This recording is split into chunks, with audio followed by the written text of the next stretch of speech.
This is going to be the last question, however... That's his fault. Yeah, this is going to be the last question, but again, things on to lounge across the hall, there will be book signing and 5 minutes. Hi, Reza. So I'll give a bit more context before I go into my question. I won't go too long-winded into this. But regarding your opinion that how Americans may perceive normal Muslims as becoming the main problem rather than, individualized or group effort terrorist attacks, why is there a reluctance on the political left's part to not criticize or at least openly debate what are perceiving problems in the Muslim world in terms of cultural practices? According to Pew Research statistics, for instance, in Indonesia, which many progressives would consider to be more democratic and less authoritarian than places like Iran or Pakistan, 72% support Sharia law. And meanwhile, in countries that are authoritarian, we have instances such as in Palestine where 40% believe that suicide bombings are justifiable, and that in marriage courts in the Middle East and North Africa, 87% agree that the woman's testimony is not equal to that of a man. So my question is, why is the left champions diversity? The left champions, or at least they say they champion individual freedom, individual agency, empowerment of women, and yet these are problems in primarily majority Muslim countries where these things do not exist. Right. Well, okay, so let me answer this specific part of the question and the more general part. I think they're both very, very good questions. First of all, I think it's important to understand, because this is a term that is absolutely misunderstood in the United States, thanks specifically to that organization that I was telling you about. Sharia doesn't mean what you think it does, okay? Sharia means Islamic morality. Now, you may disagree with Islamic morality. You may disagree with it. But I think what happens is that when Americans hear the word Sharia, they immediately think of penal law. And yes, there are countries in the world, 3 of them, Iran and Saudi Arabia, and then parts of Sudan, in which Sharia as a penal code exists. It's a disaster.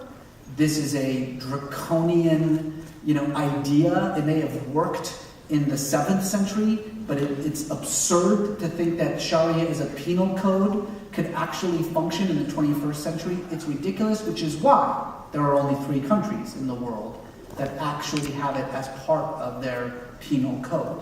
And that's it. That's not true. Sharia, however, encompasses what is often referred to in American sort of legal circles as family law. And what that means is things like marriage and divorce, inheritance, dietary and purity laws, things like that. So when an Indonesian is asked, do you want Sharia or not? What they are responding to is, do I want the ability to practice Islam the way I see fit? Yeah, I do. When outsiders hear the word Sharia, they think that what they are describing is something else entirely. Now, to your larger point, however, this notion of why is it that so often in the American left, there is this unwillingness to actually confront the very real religious foundations of religious violence, especially when it comes to Islam? That's a very good question, and I think I was trying to address that a little bit earlier on. Partly it has to do with the fact that it is a knee-jerk reaction to the right's demonization of Islam. I think when one is confronted with an argument that Islam is different than other religions, it's more violent than other religions, that terrorism, all the terrorism in the world is Islamic terrorism, or that somehow, these individuals or organizations that represent these tiny fringes, these extremes, who are engaged in these horrific acts of violence, are representative of the entire 1.7 billion Muslims in the world, then you can understand why the knee-jerk reaction to the left is to take what I see as an equally incorrect view, which is that it has nothing to do with religion, it has nothing to do with Islam, those people aren't even Muslims to begin with. Hopefully, as I expressed it, what I made clear is that both of those extremes are wrong. Both of them, I think, are incorrect and are not the proper way of dealing with the very real problem of religious violence, in the name of religion, be it Islam or anything else. I do, however, want to make one thing very clear. There is a distinct difference between criticizing doctrine, criticizing interpretations of a religion, criticizing a religion, and making sweeping generalizations about the individuals who adhere to that religion. Yeah, and I think what often happens in this debate that you're talking about is that you have people who are simply saying, oh, well, I guess that I can't really say anything that I disagree with or anything that I find wrong about, practices in Muslim majority states without immediately being labeled as an Islamophobe. That's nonsense. That is a straw man argument of the highest order. That's not what nobody is saying that you can't criticize ideas, or that you can't criticize religion, or that you can't criticize human rights abuses. I think what people are saying, and it doesn't take a rocket scientist to figure this out, is that when you then connect that criticism into a blanket statement about all Muslims, or all black people, or all Mexicans, or all gay people, that's when criticism becomes bigotry. It's not that hard. It's really not that hard to figure out.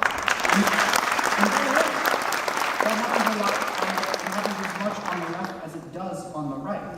I think if we really want to deal with not just the problem of religious violence, but if we want to deal with the problems that royalists in our inner cities, with our immigrant communities, or with minorities in this country, then we need to eschew the extreme arguments on the right and the left as much as possible, so that we can have a conversation that's at once authentic and real, but also effective. If we're not going to deal with the actual issues that are at stake, then we'll never fix them. I think that's the argument that I was trying to make. Thank you. So my question is, earlier on we were comparing very slightly Christianity to Islam and suggesting that there is almost no reason that people would be more fearful of Islam than Christianity. But if we look back to the Holy Trinity, we see that after Medina, Islam had a very, very dark period that the life of Jesus never had. And that's kind of my question is, how would you respond to that? Without getting into the conversation about your understanding of Islamic history, let's talk about the first thing that you said. Can't hear you. It's breaking up. It's alright. Testing, test. Oh, there we go. There we go. Okay. That was weird. So what I was saying is now getting into a conversation about your understanding of Islamic history, which I think is incorrect. What I would like to do is talk about your original question. Now, I didn't say that there's no difference between Islamic terrorism and Christian terrorism. I said both are very real things, and both are based in a religious ideology.